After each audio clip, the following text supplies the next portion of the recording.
Charles Huff walked into a good situation with the Marshall Thundering Herd. This is a team that was competing for a conference championship last year. Couldn't quite put it all together, but they return a good group, including a quarterback that has a lot of potential, a defense that will be stout, and playmakers on the offensive side of the ball that can get the job done.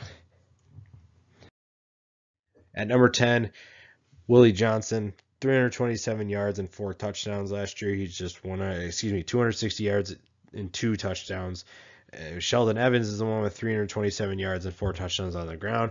And then to complete this kind of trio, Corey Gamage, 409 yards and 4 touchdowns. Quarterback Grant Wells, who we'll talk about in a little bit, is going to need some playmakers, and Johnson and Gamage will be helpful on the outside. Evans takes over for Brendan Knox. He was the backup last year, and now Knox has gone to the NFL, kind of surprisingly, and takes over. And Charles Huff has an offense that's going to be full of potential, and it'll be fun to see if they can put it all together. The strength of the defense is, or the team is the defense. Linebacker Eli Neal is a guy that's going to be a leader here. Honorable mention Conference USA with 75 tackles and 5 tackles for loss. Another guy to watch, and really the strength maybe of this defense is the secondary. Safety Willie Johnson, second team Conference USA, 59 tackles, 2 picks. Again, I think that the secondary is the strength of this team. They lose a couple guys in the front 7, but the back 4 is really where they're going to thrive. Number 5, guard Alex Millette with Kane Madden off to Notre Dame. They need to replace him, but this is an offensive line full of talent, and Millette is the best of the returning, at least on the roster. Second team Conference USA in 29 games of experience. They're going to protect Grant Wells. They're going to open things up for Sheldon Evans. It's going to be another fun offensive line to watch. Number 4, defensive tackle Jamari Edwards, a guy who knows how to make plays up the middle. Second team Conference USA. Not going to probably fill up the box score, but definitely going to make an impact in other ways than just putting stats on there. Number 3, quarterback Grant Wells. Now, Grant Wells had a great first part of his season, and then things kind of tailed off from there.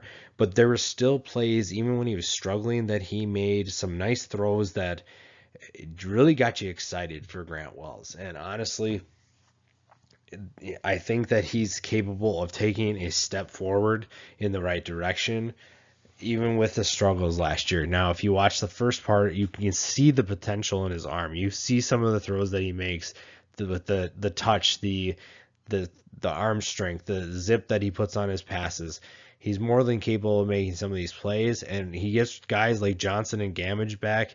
Another guy that we'll talk about in a little bit, he's also back, and just guys that he has chemistry with now. He was a freshman last year, comes in as a sophomore, has a little bit more of experience. He has game experience, and he has game chemistry with these guys.